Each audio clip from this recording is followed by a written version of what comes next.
vacances. Jean, C'est pas les vacances. cho mày về một vacances nó. Et moi, c'est pas grave. Nhớ Jean. Ah, là. Nhớ Jean. Oh, Dati. Oh, Dati. Oh, Dati, maman. Et tu vois là? Nhà mày về một chi nữa. Nathan. Hay lú đâu? Nhớ Jean là. C'est pas les vacances. Đưa từ đây một. Papa, Linda, Hugo, Alice, maman, tata, Tonton là. tonton, Oui, mais aux vacances où? Vacances espagnoles. vacances en espagnol. Oh, c'est trop bien! Oui, allez mucho maman. Merci, Tate. Ito China. Lú lo. Để nó chơi ta là. Ít ra mà nó thay ó. Tôi bé mà lo gì nè. Ô, đừng có nó bé hết rồi mà. Hãy đi chơi đúng không?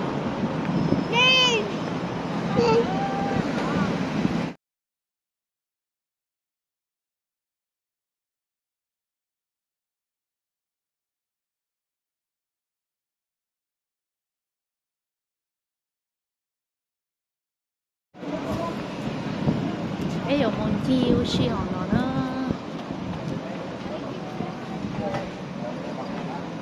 Giờ đu ta la lo cờ nữa.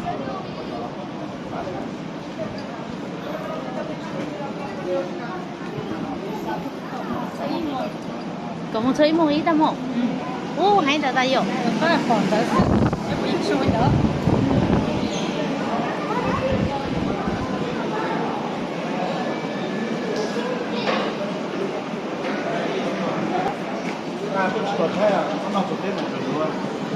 Em đi ta lao xí na. Ô đồ ta la nó lo tí tiêu hiểu.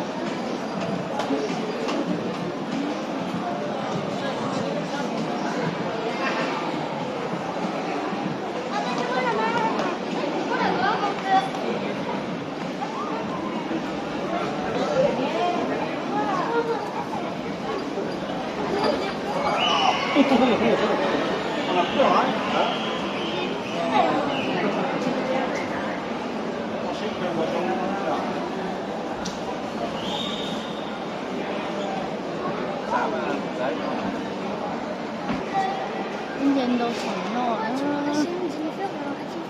chúng nó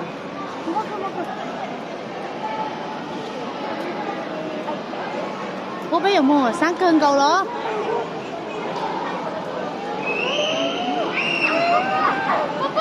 papa kusawa papa kusawa không có kịp nhớ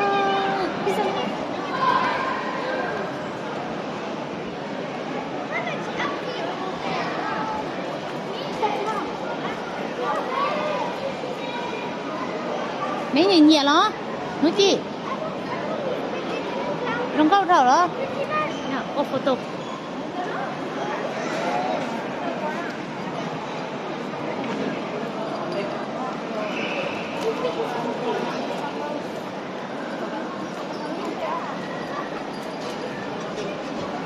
đây là một sáng cơn cầu đó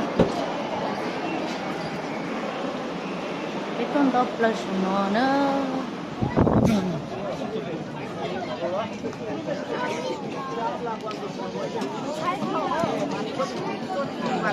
Rồng có tí chéo luôn Rồng có cơ hả ít làm gì của cháu ở tí chéo được mày ăn đi về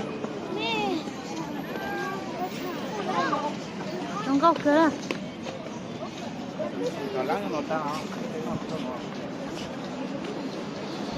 thờ España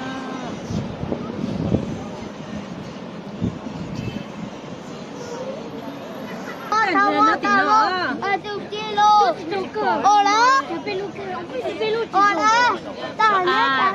ôi bé đồ tên chơi nhau sáng tổ bó nói đồ tên nữa mấy đồ piscine xe tía đúng có thì tía piscine đồ tên à piscine đồ tên à ôi trong bóng lên bé á cái lon chè món nó sống nó mà có sao nào dối à nó để cho lắng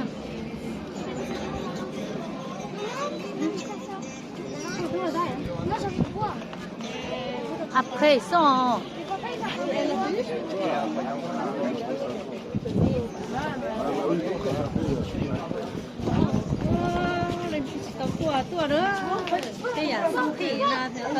hay hả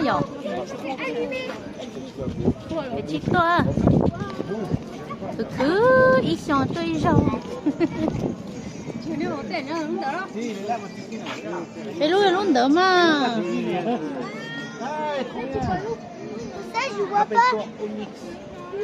cái đồ tê luôn đỡ đi liền rồi nè cái bự kia được nó chè là ils sont marqués les rouges là t'as vu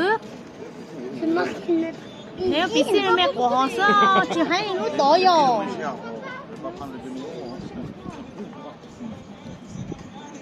luôn trong nữa thôi cô trái luôn trong nữa à chị này mà ta sẽ hại này hả Barcelona luôn trong Barcelona ha giờ lúc trong lo thì ở de Espagne lo cơ đó chị to sẽ lấy tết chị đến nó mà anh chọc rồi để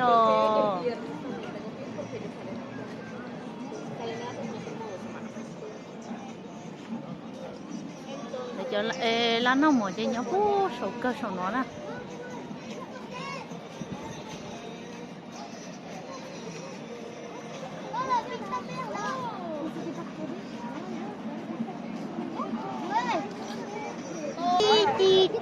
nói vậy rồi piscine nó cứ nó đó thôi có chấp rồi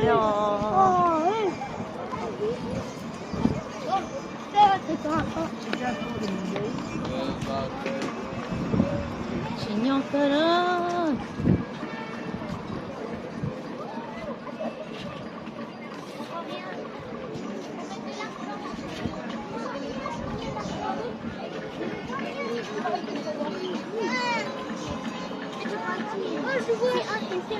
je vois.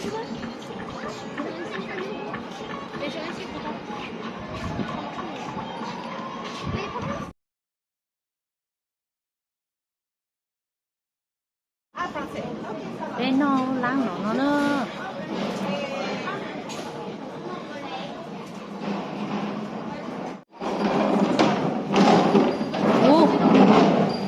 bé bán nó xí chân sầu có lửa nó hay gì chưa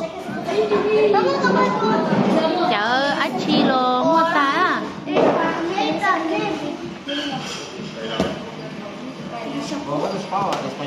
cái chỗ mình nhỏ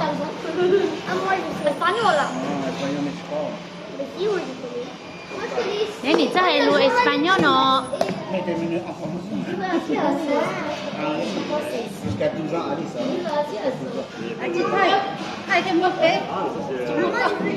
mà của cả lẽ muốn này sẽ không có nói chị C'est quoi? ô mà một chị bảo liệu từ español ấy sao từ từ ý lần